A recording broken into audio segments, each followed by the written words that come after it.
Сәлем достар, бүгін сіздермен дәл осындай кефирден жасалған печенье жасаймыз.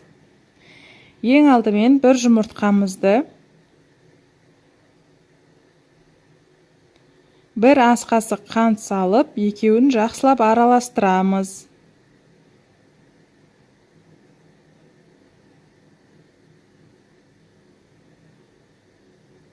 Әбден араластырамыз. Араластырып болғаннан кейін бір кесе, яғни 200 мл кефирімізді құямыз үстіне.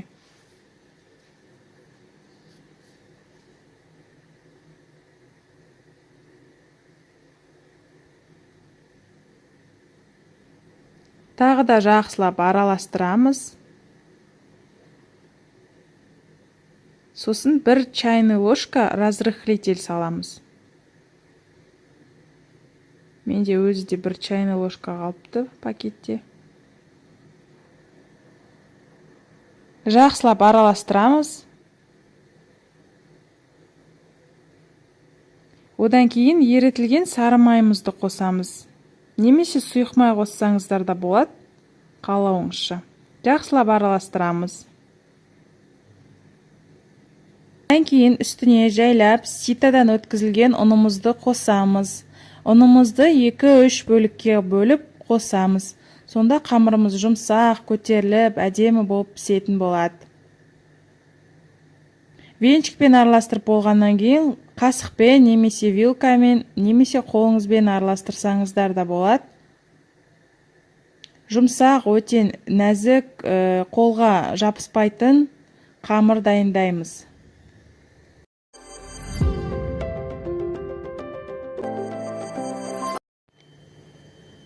Ұнымызды қосамыз екінші рет. Қамыр қанша алады, сонша ұн қоссаңыздар болады. Оны көп болып кетсе де дұрыс көтерілмей қалады қамыр, сондықтан сақ болыңыздар. Жақсылап жұмсақ қамыр илейміз.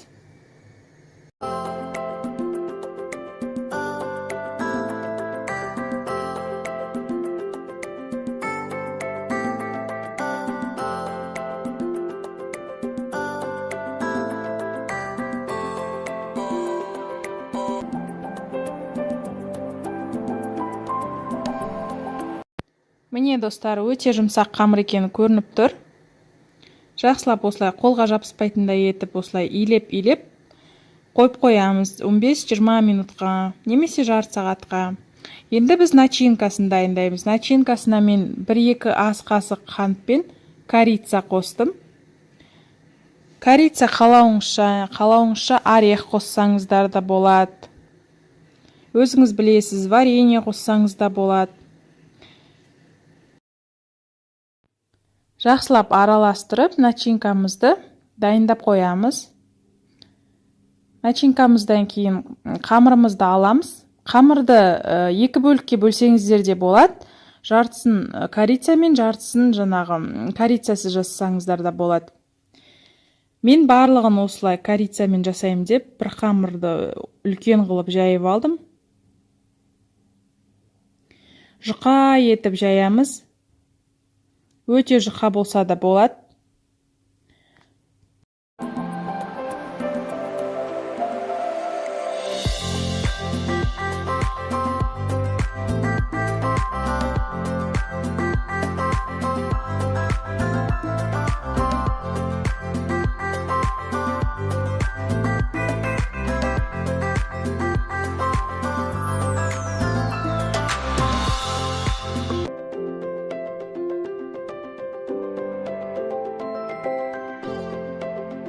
Жұқа етіп жайып болғаннан кейін бір 50-30 грамм сары майды ерітіп, жаңағы тестамызға жағып шығамыз. Бұл қантпен жаңағы начинка жасадық қой, сол үгітіліп жаңағы тестамыздан шашырап кетпес үшін май жағамыз осылай. Немесе жұмыртқаның ағын жақсаңыздар да болады. Енді осыған начинкамызды саламыз.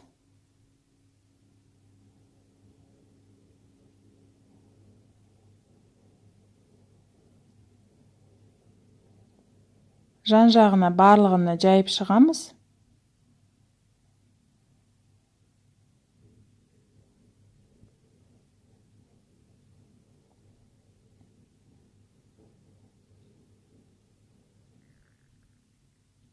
Енді осыны жайлап рулет құсатып жаңағы ораймыз.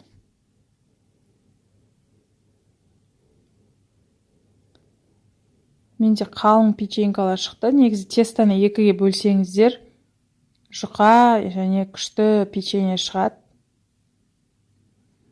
Осылай скручивать етіп, үстінен оқтаумен басамыз.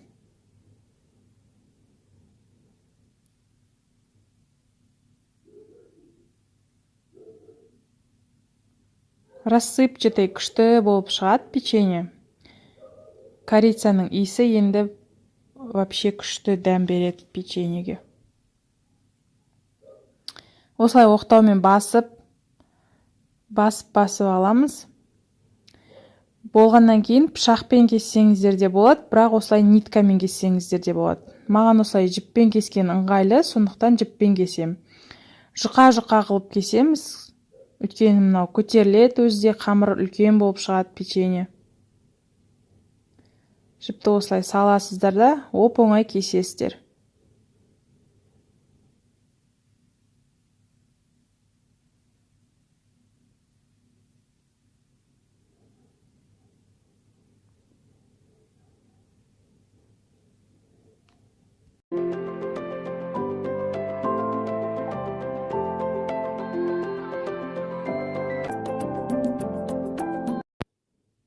Дайын болған печенькаларды пергамент қағазы төселген противенге жайғастырамыз.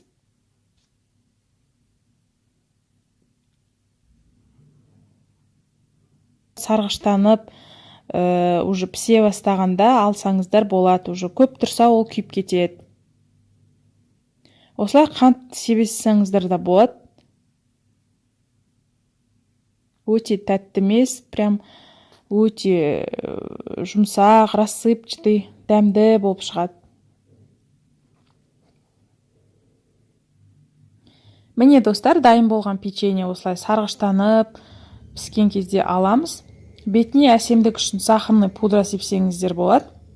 Немесе дәл осылай уже жей берсеңіздер де болады.